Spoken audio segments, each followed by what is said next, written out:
19 ਸਾਲ ਦਾ ਸੀ, ਚੰਗਾ ਖਿਡਾਰੀ ਸੀ, ਪਰ ਨਸ਼ਾ ਜਿੱਤ ਗਿਆ। ਤਰਸੇਮ ਸਿਆ, ਇਹ ਸੱਗ ਦਾ ਸੇਕ ਤਾਂ ਘਰ ਘਰ ਪਹੁੰਚਿਆ, पर बस हुण होर नहीं। पंजाब सरकार ने नशियां दे विरुद्ध एक सख्त मुहिम चलाई है ते असीं सारिਆਂ ने इन्हां दा साथ देना कि अज तो बाद ना इस पिंड विच नशा विकूगा ते ना ही किसी नशा बेचण वाले नूं इत्थे वड़न दित्ता जाऊ। जिहड़े नशे विच फसे होए उन्हां नूं नशा मुक्ति केंद्र विच भर्ती करावांगे। कोई भी नशा तस्कर दी जमानत नहीं कराएगा। वादा करो असीं अपने पिंड नूं अपने पंजाब नूं नशा मुक्त करके रहांगे।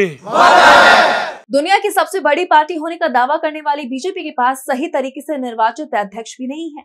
पार्टी के मौजूदा अध्यक्ष जेपी नड्डा का कार्यकाल पिछले साल ही खत्म हो गया था। फरवरी 2024 में बीजेपी ने नड्डा को जून 2024 तक के लिए एक्सटेंशन पर अध्यक्ष बनाया था। इस फैसले को भी साल भर से ऊपर हो गया है, लेकिन बीजेपी अब तक नए अध्यक्ष का चुनाव नहीं करा पाई है।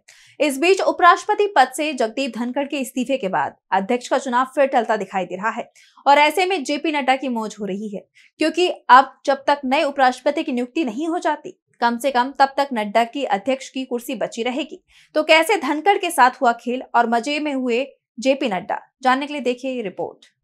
बीजेपी के राष्ट्रीय अध्यक्ष का चुनाव टलता ही जा रहा है। माना जा रहा था कि जुलाई अगस्त तक पार्टी अपना नया अध्यक्ष चुन लेगी, लेकिन पहले संघ से सहमति बनने में अड़चने आईं और अब उपराष्ट्रपति जगदीप धनखड़ के अचानक हुए इस्तीफे से पार्टी अध्यक्ष चुनने का वक्त फिर टलता दिख रहा है, क्योंकि अब बीजेपी पहले नए उपराष्ट्रपति चुनने पर फोकस करेगी। ऐसे में पहले से ही एक्सटेंशन पर चल रहे पार्टी अध्यक्ष जेपी नड्डा के हाथ में ही कमान रहेगी, ये तय है। बता दें कि धनखड़ के इस्तीफे वाले दिन यानी सोमवार को ही राज्यसभा में नड्डा ने आसंदी पर बैठे धनखड़ से कहा था कि nothing will go on record, जो मैं कहूंगा वही रिकॉर्ड में जाएगा। इस बयान को धनखड़ के अपमान के तौर पर देखा गया। हालांकि नड्डा ने इस व्यवहार के लिए कोई माफी नहीं मांगी और अब ऐसा लग रहा है कि धनखड़ के जाने से जेपी नड्डा की कुर्सी बच गई है। वैसे नए अध्यक्ष के चुनाव के साथ साथ संगठन के बाकी फैसले भी अब टल गए हैं।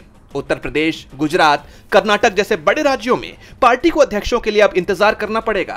राष्ट्रीय अध्यक्ष चुनने के साथ ही राज्यों के अध्यक्ष की चयन प्रक्रिया भी शुरू हो सकती थी, लेकिन अब ये सारे रिक्त पद ना जाने कब भरे जाएंगे, क्योंकि उपराष्ट्रपति का चुनाव होते ही फिर बिहार चुनाव आ जाएंगे और उसके बाद अगले साल होने वाले पश्चिम बंगाल, केरल, तमिलनाडु के चुनाव पर पार्टी का ध्यान रहेगा। इस तरह फिलहाल नड्डा अध्यक्ष पद की मलाई खाते रहेंगे। डीबी लाइव की रिपोर्ट।